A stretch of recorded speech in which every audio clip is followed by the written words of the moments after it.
주경야독은 스파레주의 그 보조 프로그램으로 특강, 즉 스파레주에서 건드려 주지 못했던 특강들을 이렇게 딱딱 낱낱이 쪼개가지고 하는 강의가 이제 그 주경야독 시리즈입니다. 그래서 주경야독은 실제 강의에서 100% 노출하고 이제 여기 유튜브에는 이제 한 20% 정도 노출하는 방식으로 지금까지 해왔고요.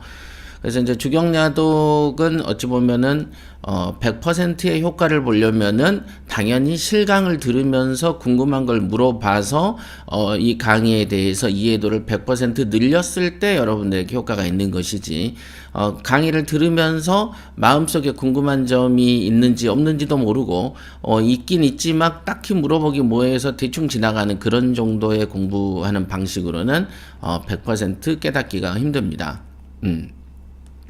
실제로 보면은 스파레주에서 하는 것은 이제 훈련 프로그램이죠. 이제 훈련시키는 거죠. 반복과 훈련. 이런 거라면 일종의 주경야독은 실전 투자해서 필요한 팁 같은 거죠. 그러니까 사실은 스파레주 훈련이 없이는 이 주경야독만 들어서는 먼 공상 같은 얘기가 들리고, 실제 막 구름이죠. 눈앞에 구름이 이렇게 형체는 있는데 잡으면 손에는 안 잡히죠. 그렇죠. 그렇다고 해서 구름이 없는 것은 아닌 것이, 딱 만지면 잡히지도 않는 것이. 근데 이제 그게 주경야독의 이제 그 미묘한 특강들이죠. 그래서, 예를 들면 이제 그 불교 같은 데에서 보면은 스님들이 깨닫는 소식들을 막 전달을 할 때 그게 말로 전달이 안 되는 거죠. 여러분들도 아마 그런 적 있으실 거예요. 엄청난 행복감, 엄청난 무엇인가의 어떤 감정이 있었는데 그 감정을 글이나 말로 표출하려고 그러면 표출이 잘 안 되죠. 여러분들이 알고 있는 몇 가지의 단어로 그게 묘사가 안 되는 것이죠. 그러니까 우리가 흔히 말하는 우리가 노란색이다. 화질이 많이 떨어지는 것은요. 지금 그 이동학님이 갖고 있는 거에 이제 리프레시를 한번 해보세요. 그거는 이제 본인의 그 와이파이 때문에 그렇습니다. 화질 안 좋은 것은요. 그래서 이제 고화질로 설정을 하셔야 되거든요. 그 앞에. 그래서 자, 그러니까 그 뭐라고 얘기를 어디까지 얘기했지? 즉 뭐냐면 노란색하고 파란색하고 빨간색이 있다 이거예요. 그 노란색, 빨간색, 파란색이 있어. 근데 노란색이 분명한 노란색이 있지만 노란색인데 분명하지 않은 노란색이 더 많죠. 그거를 뭐라 그래요? 누리끼림하고 누르스름하기도 하고 노리끼리 하기도 하죠. 그죠? 그러니까 이런 색깔을 정확하게 묘사하는 언어가 없어. 그냥 노리끼리 한 거죠. 누르스름 한 거고. 그렇죠? 그래서 이제 그런 어떤 부분들을 묘사할 우리에게 그 표현할 표현력하고 단어가 없기 때문에 뭔가 이 느낌이 정말 중요한데 투자에 있어서. 근데 이 느낌을 전달이 안 되는 거야. 그렇죠. 그래서, 경매 강의를 할 때 권리 분석은 그런 일이 안 생기죠. 분명하죠. 이건 이랬고 저건 저래. 분명한 컬러가 있습니다만은 실제 투자는 분명한 것보다 분명하지 않는 게 훨씬 많죠. 그렇기 때문에 고수와 고수 아닌 것 차이가 엄청나게 차이가 나고, 그럼 고수와 고수 아닌 것 차이가 어떻게 표시나냐 그러면 또 말할 방법이 없는 거죠. 눈에 뵈지 않는 거니까. 예, 그렇습니다. 그래서 눈에 보이는 어떤 검색 능력, 그 다음 판단 능력, 그 다음 시세 조사 능력, 이거는 이제 눈에 보이는 거고요. 하지만 이거 외에 더 필요한, 더 많은 그런 것들이 훨씬 더 많다는 점은 꼭 아셔야 됩니다. 그것은 빙산의 일각처럼 밖에 드러나 있는 것보다 숨겨져 있는 빙산이 더 많지 않습니까? 그렇기 때문에 여러분들이 그런 줄 알아야 된다. 이렇게 한번 볼게요. 그림을 그려봐야지 이제 이해가 조금 더 쉽겠죠.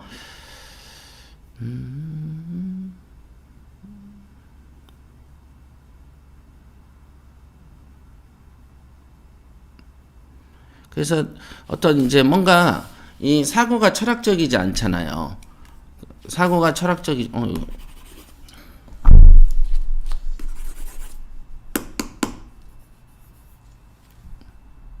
잠깐만요.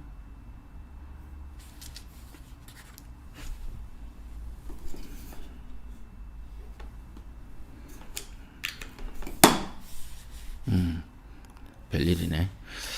자, 그래서 여기가 이제 물이면 요렇게 생긴 거죠. 빙산이 막 이렇게 생겼잖아. 그렇죠?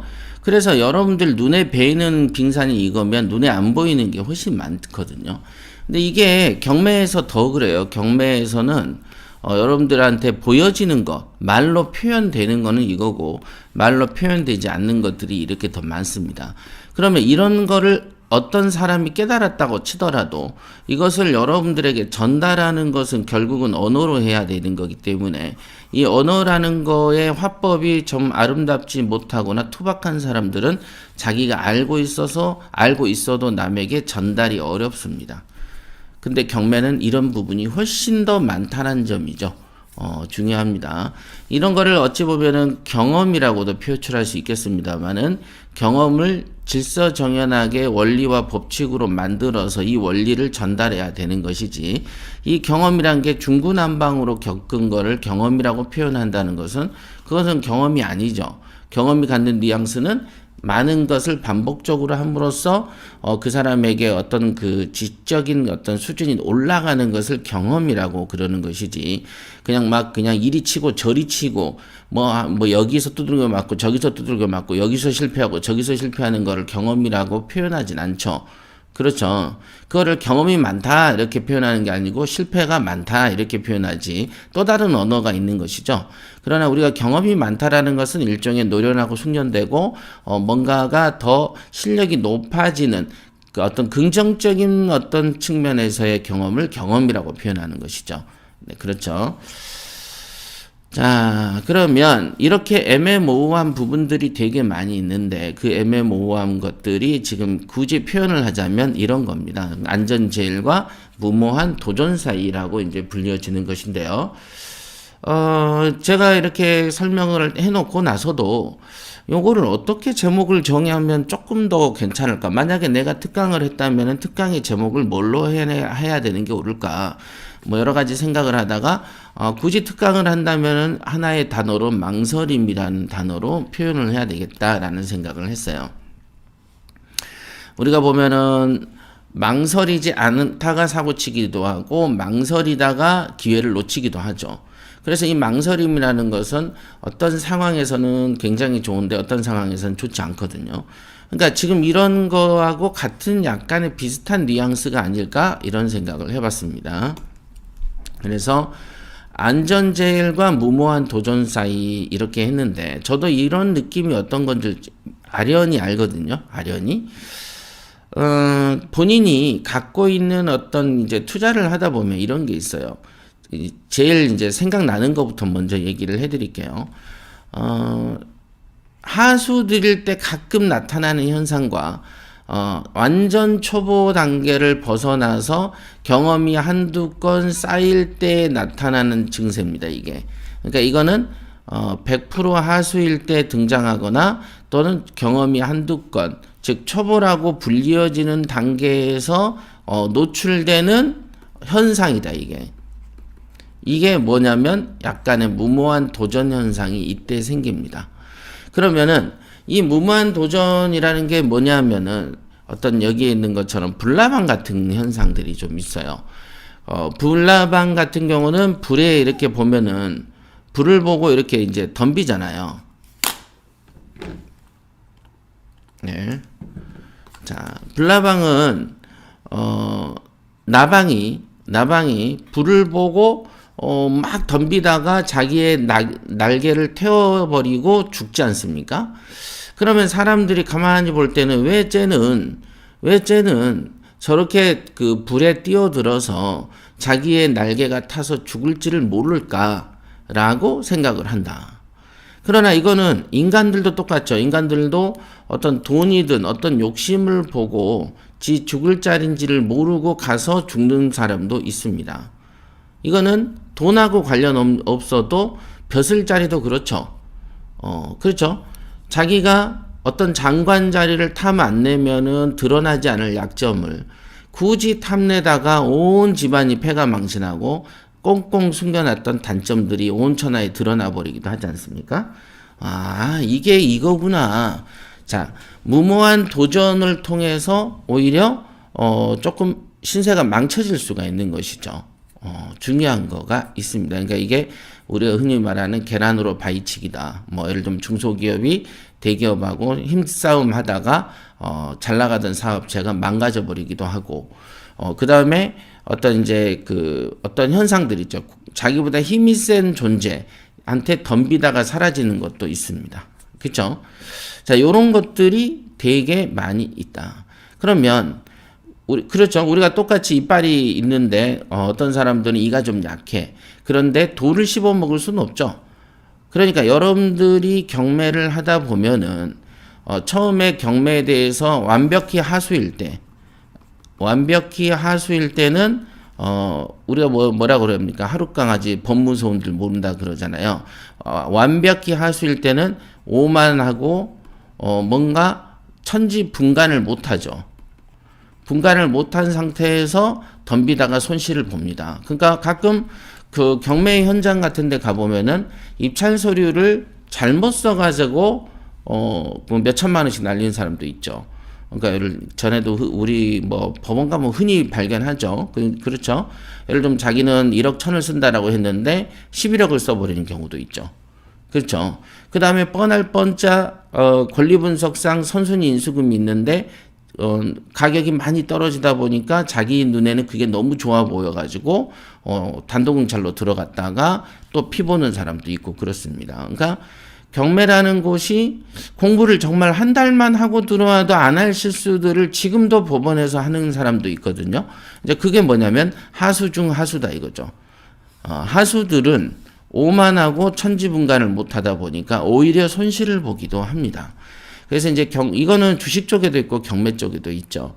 그래서 차라리 저렇게 1, 2천 손해볼 것 같으면은 차라리 나한테 갖다 주지. 이런 생각을 우리가 하기도 하고 농담 삼아서 하기도 하죠. 공부를 하는 데 있어서 돈 아끼고 1, 200 아끼다가 오히려 투자하다가 말도 안 되는 실수로 재산을 날려버리는 사람을 볼 때 그게 이제 하수들이 그런 일을 많이 합니다. 그러니까 하수라는 것은 초보 단계를 벗어나지 않는 단계를 얘기하는 것이죠. 그러니까 초보도 아닌 것, 초보도 할 수 없는 실수들을 하는 거면 뭐 하수 중에 하수라고 봐야 되겠죠. 그래서 이런 하수가 있고 그 다음에 초보가 있는데 초보는 일단은 겁이 좀 나다가 한두 건을 하게 되면 어떻게 됩니까? 손톱만한 용기가 싹이 틉니다. 그래서 이 용기가 싹이 트다 보면은 그 다음에 자기의 실력을 과대평가하거나 과신하기도 하죠. 과신하기도 합니다. 그러나 이때 과신은 뭐냐면 여기에서 제가 그 경매에서 제일 안 좋은 게 기도한다라는 거 그랬잖아요. 여기서 기도발을 세우는 사람이 있어요. 그러니까 경매를 하는 데 있어서 굉장히 합리적이고 체계적으로 판단을 해야 되는데 실제로 우리가 보면 주식할 때 어떻습니까? 내가 산 주식이 오르기를 기도하잖아요. 그 다음 잘 되기를 기도하고 막 그렇잖아요. 그죠? 그런 기도하는 현상들이 이 바닥에도 있어요. 그래서 뭔가 기도를 많이 하는 사람들의 유형일수록 초보 단계를 벗어나면은 과신하게 되고 기도발을 세우고 그래서 모험을 하기도 하죠. 불나방처럼. 내가 나방인데 나는 특별히 선택받은 사람이니까 나는 특별히 기도를 세게 했으니까 나는 특별히 한두 건 잘했으니까 내 날개가 설마 불에 달려간다고 한들 저 불에 내 날개가 타겠어? 남들은 타도 나는 안 타야지 라는 생각들을 하기도 합니다. 그러니까 그러다 보니까 그때 또 손실을 엄청나게 보기도 하죠. 많아요. 많습니다. 그러니까 우리가 마치 헬스장에서 한 50kg를 딱 들어. 그러니까 좋았어. 그러니까 어느 날은 야 50kg가 아니고 한 60kg 들어도 되겠지 하고 번쩍 들었다가 근육이 찢어지는 경우도 있고 그렇습니다. 그렇죠. 50kg를 들든 60kg를 들든 70kg를 들든 그거를 무거운 걸 들기 전에 워밍업이라는 것을 하고 준비 운동이라는 걸 하죠. 통상적으로 수영을 아예 못한 사람은 수영하다가 빠져 죽지 않습니다. 그런데 통상은 수영을 조금 어설프게 하는 사람들이 주로 익사를 하죠. 그죠? 수영하다가 빠져 죽는 사람들의 그 공통점은 수영을 전혀 못하는 사람은 없다라는 것이죠. 그렇죠. 그러니까 경매를 하다가 망가지는 경우는 주로 경매를 전혀 못하는 사람들보다는 경매를 조금 하는 사람들이 망가진다는 것이죠. 같은 이치예요. 자, 댓글 읽어보도록 하겠습니다.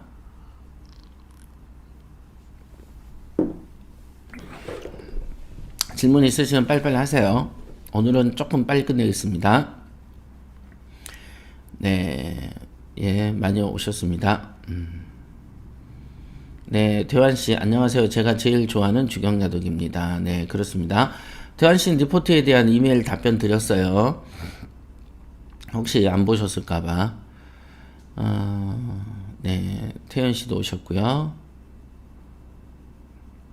네, 재원씨, 잇몸은 좋아지셨습니까? 네. 안 그래도 꽃감 잘 먹었습니다. 네. 네. 뭐 특별한 질문은 없고요. 자, 다시 한번 무모한 도전은 언제 생기느냐? 완벽한 하수일 때하고 경매 초보 단계일 때 주로 온다. 완벽한 하수라는 것은 아까 A가 초보다면 요 밑이 하수고 그 위에가 이제 초보 위니까 이제 그 초보를 벗어난 중급이나 되겠죠. 그죠? 그 다음에 이제 고수 단계에 있겠고, 여기는 이제 고수 단계 위에는 조금, 절대 고수가 있겠죠.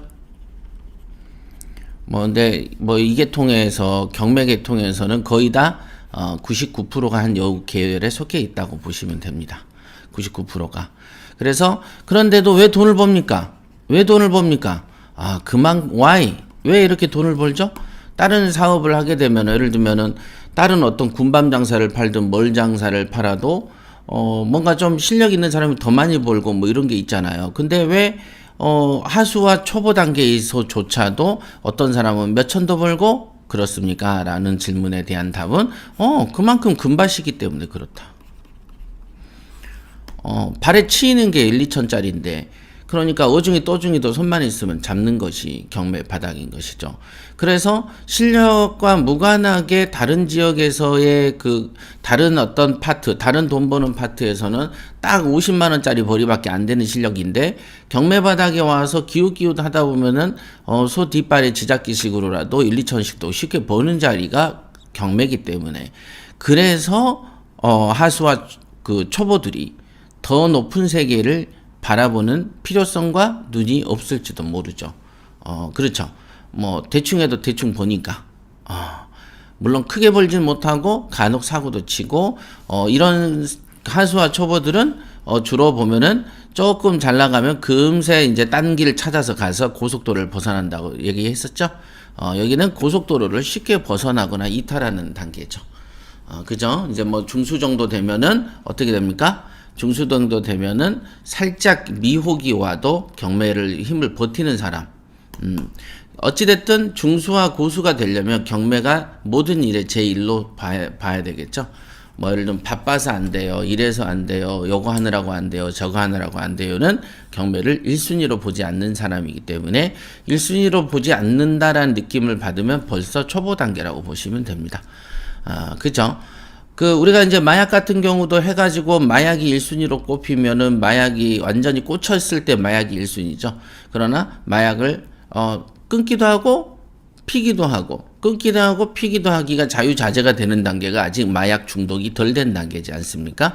그런 것처럼 경매라는 것을 내가 1순위로 치지 않고, 그 경매를 잠깐 하다가, 주식도 잠깐 하다가, 딴 것도 잠깐 하다가, 이것도 잠깐 하다가 하면 아직은 초보 단계인 거죠. 그거는 삼성전자처럼 핸드폰도 만들다가 갤럭시 세븐인가 만들다가 이제 다른 제품도 세탁기도 만들다가 한 회사에서 예를 들어 그러면은 고수가 안 되는 거죠. 삼성전자에서 핸드폰만 만들면 핸드폰 만드는 부서가 엄청나게 강화가 돼 있어야 되겠죠. 이런 딱 비유는 안 맞네. 워낙 대기업이라서 모든 파트가 다 전문화가 돼 있지만 여러분들은 그런 거는 불가능한 거니까요. 그죠? 한 분야도 전문성이 없는 경우가 더 많습니다. 개인들은.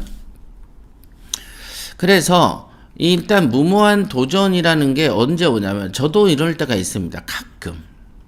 가끔 딱 땡길 때가 있어. 그러니까 이제 어떨 때 이제 주로 오냐면은 자기가 가진 돈의 규모보다도 오버해서 이 물건이 좋아 보이는 때가 옵니다. 그래서 이 물건을 사고 싶은 마음이 막 생기기 시작해.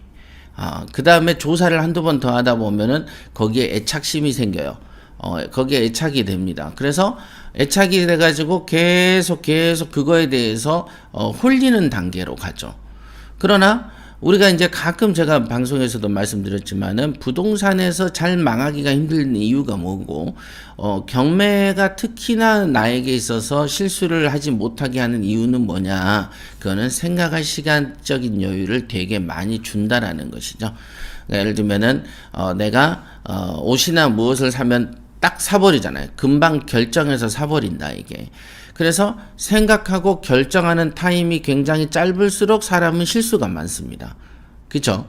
그런데 생각하고 결정하기까지가 상당히 여유가 있다 보면은, 어떤 충동이 생겼다가도 오늘은 정말 사고 싶은데 내일 생각해 보면은 조금 덜 사고 싶을 때가 있겠죠.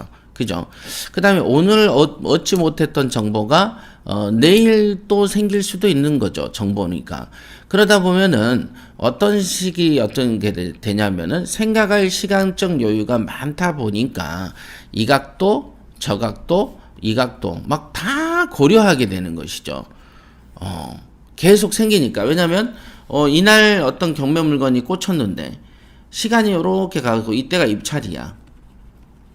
그런데 시간이잖아. 하루 이틀, 뭐 1시간, 2시간, 3시간, 4시간, 10시간, 20시간, 100시간씩 가면 갈수록 어떻습니까?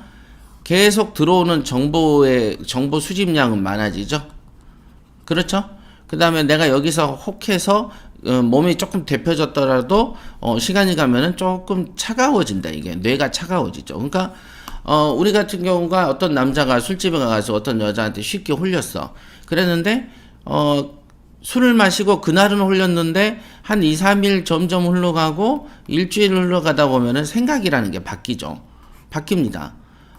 이거 아닌 것 같은데? 이렇게 생각할 시간이라는 거가 있다라는 아이템이, 있다라는 투자처가 여러분들에게 실수를 못하게 해준다는 안정을 준다는 거죠. 안정성을. 그래서 저도 이렇게 가만히 생각을 해보면 경매에서의 어떤 판단을 미스한 적이 없는데 내 스스로 생각을 했을 때 왜 판단 미스를 한 적이 없었을까? 나도 어찌 보면은 어떤 물건 같은 거 사고 차를 샀다가도 2차 산 다음에 저것도 사볼까? 이렇게 그죠? 여러분들 저를 아시는 분은 아실 건데 핸드폰이든 뭐든 새로 오면 1년마다 한 번씩 바꾸잖아요. 맥북도 거의 1년마다 한 번, 어떨 땐 1년에 2번도 바꾸는 것 같아요. 그러니까 이제 더 좋은 거가 나오면은 더 그쪽으로 가는 거죠. 그러니까 남이 보면은 얼리 어댑터인데 또 다른 사람의 관점에서 보면은 이랬다 저랬다 한다라고 보여줄 수도 있죠. 그죠? 그러나 이랬다 저랬다가는 무질서한 경우지만 저 같은 경우는 하나의 정점을 향해서 더 좋은 것을 사야 된다. 더 센 거를 사야 된다라는 하나의 지향점을 갖고 바꾸는 거기 때문에 이랬다 저랬다라는 표현은 정확한 표현이 아니죠. 그죠? 하나의 방향성을 두고 이제 선택하는 거죠. 그죠? 자, 그러니까 저도 이렇게 마음이 오르락 내리락 하는데 왜 판단 미스가 없었을까를 가만히 생각을 해보면 그거의 원인은 딱 하나다. 생각할 시간이 많더라. 생각할 시간이 많다 보니까 정보량이 계속 많아지더라. 그러니까 정보량이 많아지면 많아질수록 생각을 많이 하면 많이 할수록 내가 안전해지는 경험들을 많이 느꼈다는 것이죠. 결정을 느리게 하면 할수록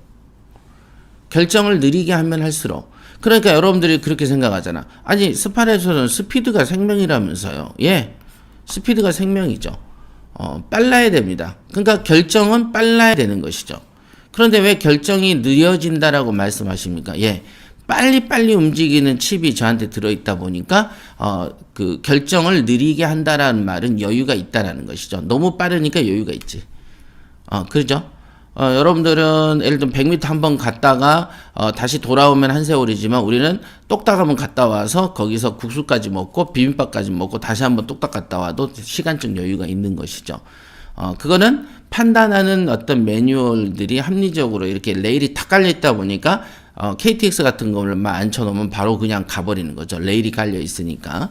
그 레일이 뭐냐? 많은 시간적 여유를 고려할 만한 정보의 수집량이 많아지고 정보를 수집하는 속도가 빨라지다 보니까 그 시간이 많게 느껴지는 것이죠. 그죠? 한 3일 정도만, 3일 후에 입찰을 본다 그래도, 아이고, 널널하다, 이렇게 생각하죠. 그러나 이제 경매 초보들은, 아이고, 3일밖에 안 남았는데, 이거 어떡해? 이렇게 얘기하죠. 우리는, 3일이나 남았어? 널널한데? 이유는 뭐냐? 빠르기 때문에 그렇죠. 스피드가 있기 때문에 시간적 여유가 있는 것이다. 스피드가 있기 때문에 결정하는데, 그 시간이 굉장히 그 편한 시간이 있는 것이다. 이렇게 시간에 쫓기지 않는다. 스피드가 있기 때문에. 그렇습니다. 그래서 저 같은 경우도 무모한 도전이라는 게 아까 말한 것처럼 어떤 물건을 보면은 조사를 하게 되고 어떤 시뮬레이션을 돌리죠. 시나리오를 막 쓰다 보면은 야, 이 물건이 요렇게만 하면 뭐가 될 것 같다? 돈 될 것 같은데? 라고 생각을 하게 되는 현상이 생깁니다. 이게 이제 홀리는 현상이거든요. 막 홀리는 거야. 이렇게 될 것 같거든. 막 될 것 같아. 막 될 것 같아. 그런데 실제 현실은 그렇지 않음에도 불구하고, 시세 조사를 막 하다 보면은, 별로인 물건이 되게 이뻐 보이기도 한다는 것이죠. 이거 굉장히 중요해요. 이 현상들이 생겨요. 수익을 적게 벌어주는 건데, 요렇게 하면 될 것 같은 마음들이 있어요. 막 될 것 같아. 근데 안 돼, 결과는. 그러니까 될 것 같이 홀리는 이 증세가 이제 무모한 도전이라는 걸 표현하는 건데요. 이게 어떤 게 있냐면, 어떤 예를 들어야 될까? 예를 들면 이제 남자가 있는데 어떤 여자가 있어. 무인도야. 그런데 예를 들면 서울 시내에서 자유롭게 돌아다니면서 여자를 한 100만 명을 그 버스에도 타고 지하철도 타고 하루에 뭐 몇천 명은 보겠죠? 이렇게 쑥 봐도 돼. 그렇게 보는 남자가 하나 있고, 무인도에 갇혀가지고 딸랑 둘이만 있는 경우가 있죠. 그렇게 되면 어떻게 됩니까? 그 남자가 같은 남자인데, 무인도에서 여자 하나 떨렁 놔두면 어떻게 돼요? 파치같이 미워도 지 눈에는 천사같이 이뻐 보이는 것이죠. 그러나, 아무리 이뻐도 서울이라는 곳에 떨렁 갖다 놓고 자유롭게 이렇게 보는 어떤 이렇게 일상생활 속에서 자주 보이는 여자들이 많이 보인다면은 그 남자는 아까 홀렸던, 무인도에서 홀렸던 그런 여자 스타일이 눈에도 안 들어올 수가 있는 거죠. 그렇지 않습니까? 그러니까 그런 이 표현을 잘 이해하셔야 되는데, 이 예가 제일 만만하고 쉽게 이해가 되죠. 홀린다는 단어에 어울리죠. 그죠? 그러니까 안 좋은데 좋아 보이기는 어떤 상황을 본인이 만드는 거예요. 본인이. 왜? 자주 그 물건만 들여다보고 뭔가가 될 것 같은 시나리오를 계속 쓰는 거야. 아름다운 그림을 그리지. 아름다운 그림. 이 물건은 이렇게 해가지고 이렇게 사면 이렇게 될 것 같고, 이 물건은 우리 집에서 가까운 거야. 내 고향에서 가까워서 요 자리는 이렇게 될 것 같고 어떨 것 같고 막 그런 말들이 있어요. 우리 옛날에 어떤 상담도 있었냐면은 시골에 딱 맹지야. 이게 자기 집에 가족이 내려오는 땅이죠.